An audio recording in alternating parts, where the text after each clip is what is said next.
Assalamualaikum warahmatullahi wabarakatuh. Alhamdulillah wa syukurillah wassalatu wassalamu ala rasulillah wa ala alihi washabihi wa wala amma ba'dah. Rabbi shrah li sadri wa yassir li amri wa hlul lisani yafqahu qawli.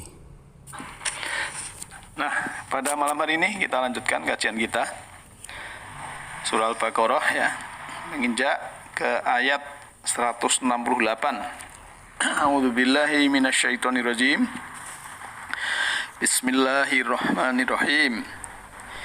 Ya ayyuhan nasu kulu mimma fil ardi halalan thayyiban wa la tattabi'u khutuwatis syaitani innahu lakum aduwwum mubin. Innama ya'murukum bis-su'i wal fahsya'i wa an taqulu 'ala Allahi ma la ta'lamun. Ya ayyuhannas, yang diseru di sini adalah semua manusia ya. Bukan hanya orang beriman, bukan hanya orang Islam, tapi nas itu manusia. Wahai, manakah dia manusia? Kulu mimma fil ardi halalan thayyibah. Makanlah dari apa yang dari bumi ini halalan thayyibah. Halal thayyibah. Halal menurut petunjuk Allah itu baik, thayyibah menurut kesehatan ataupun ilmu gizi baik.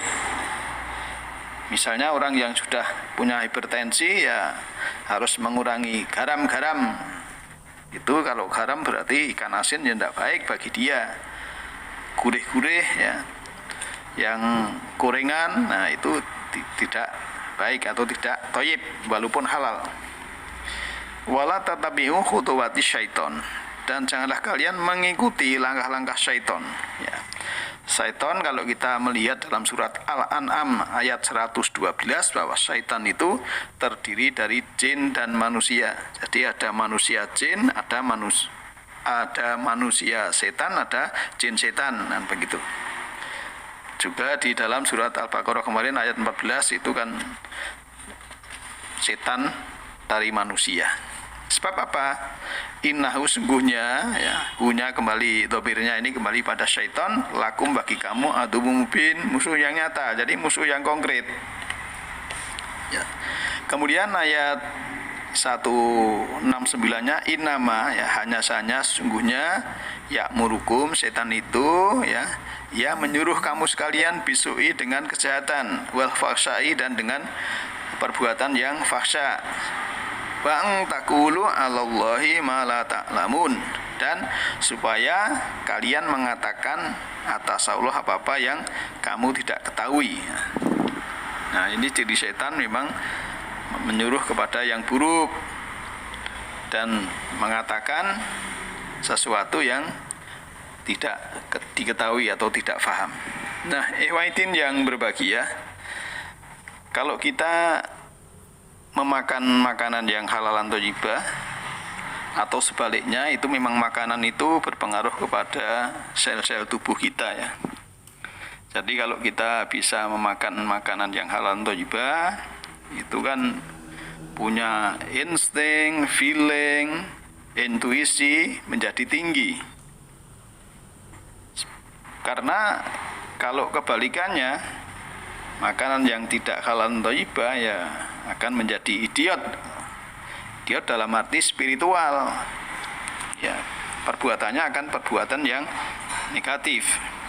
Nah, tanda-tanda orang yang mempunyai intuisi yang tinggi itu kan dengan makanan halal thayyibah itu juga di antara lain adalah peka sekali terhadap kejadian-kejadian sekitarnya. Dan juga pandai menilai karakter seseorang secara otomatis. Kemudian cerdas, selalu mempunyai ide atau gagasan yang cemerlang. Pandai mengendalikan emosi, sehingga firasat apa yang akan terjadi di depan bisa dibacanya. Bukan berarti ahli nujum atau ahli, tapi karena intuisinya tinggi, nanti kalau demikian sebabnya demikian, nanti akibatnya demikian. Jadi dia belajar karena punya intuisi yang tinggi dan mempunyai suara batin yang kuat. Dalam kesehariannya ia selalu mendapatkan istilahnya ya, dalam jiwanya itu mau mendapatkan ya istilahnya ilmu ya, karena mau mendaki ke dalam, mau meniti ke dalam diri sehingga mengoptimalkan pertumbuhan jiwa, pertumbuhan furqonnya, pertumbuhan kebaikannya ya, pertumbuhan jiwa yang matang, ada kesadaran, ada kebijakan, ada keadilan, dan juga analisanya itu kuat. Setiap melihat kejadian sekitarnya itu dapat menganalisa dengan baik dan mengerti pesan apa yang terjadi pada lingkungannya atau sekitarnya. Kalau ada kejadian sesuatu, mengerti pesan apa yang ada dan juga bisa mengambil pelajaran. Suka berpikir dengan tenang, merenung ya, tafakur, memikirkan ciptaan Allah, sehingga mempunyai kesadaran yang tinggi terhadap segala sesuatu di sekitarnya. Karena kan Allah itu sudah mengatakan ya di dalam surat itu Al-Alaq itu kan alladzi alama bil qalam alamal insana malam ya'lam ya, surat 96 maksud saya, ayat 4 dan 5 itu kan yang mengajar manusia dengan perantaraan kalam ya, kalamnya sendiri Allah itu mengajarkan manusia. Dia mengajar kepada manusia apa yang tidak diketahui ya. Tidak diketahui itu Allah memberikan ilmu kepada mereka ya. Kalau kita melihat Allah memberikan ilmu kepada hewan misalnya, insting, walaupun itu ilmunya sebuah insting ya. Kita amati kucing itu kenapa kalau dia membawa anaknya ya, untuk menggigitnya itu kok tidak kakinya ya atau telinganya, tapi menggigitnya itu yang aman untuk anak kucing itu di leher atasnya, di tengkuknya. Ini kan luar biasa, padahal tidak ada yang mengajari. Nah, inilah yang namanya sebetulnya Allah itu Maha Bijaksana dan memberikan yang terbaik untuk makhluknya, termasuk kita manusia ini. Maka disuruh memakan makanan yang halalan thayyibah. Nah, halalan thayyibah juga termasuk kita dalam mencari ya, mencarinya itu jangan sampai kita mengikuti keinginan sehingga kita sikut sana sikut sini ya, dilihat atas injak bawah, itu yang tidak boleh, dan itu akan merugikan orang lain ya, itu nanti juga tidak menjadi halal. Walaupun yang zatnya itu halal, nanti menjadi haram, misalnya mencuri atau korupsi atau yang lain, itu akan terjadi hal-hal yang negatif ya, sehingga dia istilahnya ya, dia kan berpesta dalam hal keburukan ya. Kemudian waktu ada kesempitan dia berpesta dalam hal yang demikian. Lah nanti ya akhirnya karena hidup ini sebab akibat ya. Kalau orang lain mengatakan karma, kalau dalam Islam, dalam Al-Qur'an itu adalah ajrun, balasan. Dia akan mendapatkan balasan. Jadi waktu muda itu banyak pesta, nanti setelah tua kan banyak cuci piring ya. Pesta itu kalau pestanya kecil, cuci piringnya sedikit. Tapi kalau pestanya besar-besaran, ya cuci piringnya juga banyak kan begitu. Nah, kalau ada misalnya orang yang belum tua sekali sudah merasakan balasan-balasan cuci piring ini kan ya kasihan ya, kita dalam hidupnya itu banyak penderitaan karena dia tidak menghiraukan tentang makanan halal dan thayyibah.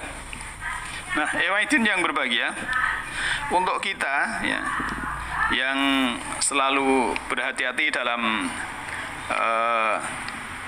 makanan ya, termasuk kita dalam kuliner ya. Kita kalau bahasa Jawa itu jajan ya, membeli makanan di warung misalnya yang berhubungan dengan penyembelian, itu juga kita harus waspada. Apakah yang menyembelih di warung itu pakai basmalah atau tidak, orangnya itu muslim atau tidak ya. Walaupun basmalah, tapi kalau orangnya tidak muslim ya apakah itu kan. Nah, kita harus hati-hati ya. Maka lebih aman ya kalau saya itu, kalau kuliner ya masuk rumah makan Padang, cari ikan laut, selamat kan begitu. Nah, ya ini teknis saja. Cuma kita kehati-hatian itu lebih baik daripada kita sembrono kemudian mendapatkan sesuatu yang tidak baik. Nah, intinya berbagi ya. Kita dari ayat 168 ya. Kemudian 169, kemudian 170. 171 ini kita lompati langsung ke 172 dulu, hanya nanti temanya berbeda ya. 172. A'udzubillahi minasyaitonirrajim. Ya ayyuhalladzina amanu kulu min thayyibati ma razaqnakum waskuru lillahi in kuntum iyyahu ta'budun ya. Kalau di 168 tadi ya Yohanes yang diseru manusia, tapi di sini sudah yang diseru adalah orang yang sudah beriman. Ya ayyuhalladzina amanu, hai manakah dia orang-orang yang telah beriman. Kulu ini fi'il amar ya, makanlah min thayyibat dari yang baik-baik. Kalau tadi kan halan thayyibat, sini thayyibat ma ya apa-apa ya razaqnakum yang kami rezikan kepada kalian.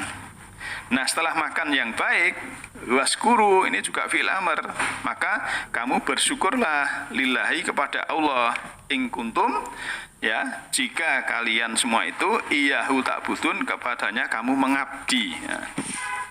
Ya, jadi jelas sekali di sini bahwa orang yang beriman memang disuruh makan ya makanan yang thayyib ya. Karena thayyib itu mesti halal. Tadi kan 168 halalan thayyibah, maka di sini dia langsung ya kulu min thayyibat. Jadi berbentuk jamak. Nah, bagi ahli ilmu gizi ya, ilmu makanan ataupun yang berkecimpung di dalam hal ini akan lebih tahu ya. Walaupun secara naluri ya, kita semua ini akan tahu ya, tubuh kita ini akan tahu ada sinyal-sinyal kalau kita makan yang tidak thayyib, tidak baik ya. Karena setiap kita masing-masing itu punya kelemahan masing-masing ya.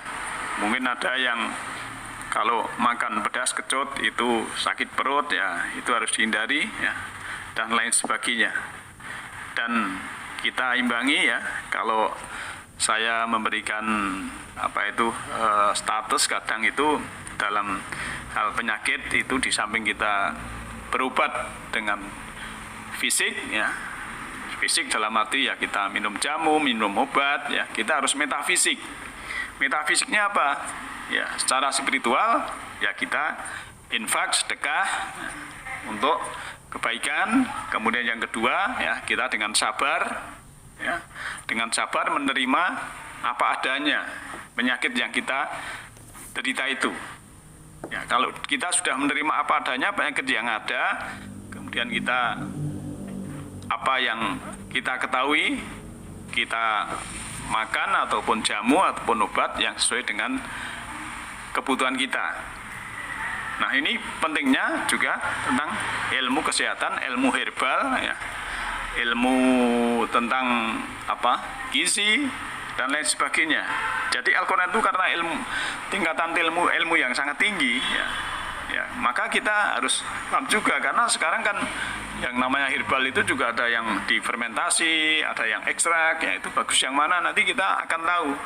Namanya mencoba nanti kan akan kelihatan, oh kalau saya begini lebih sehat, saya begini lebih sehat. Itu yang tahu kita masing-masing, karena kelemahan kita itu berbeda, khususnya yang usia 50 ke atas itu punya kelemahan berbeda-beda. Ada yang lambungnya, ada yang tulangnya, ada yang tenggorokannya ya, ada yang mungkin matanya dan lain sebagainya. Nah, itu nanti akan terjadi kepintaran sendiri, kemanfaatan apa yang dimakan akan mengerti. Karena disitulah kalau kita mau cerdas, mau belajar dari beberapa ayat yang disuruh makan makanan halalan thayyibah, ya insya Allah akan kita menjadikan sesuatu ini indah pada waktunya.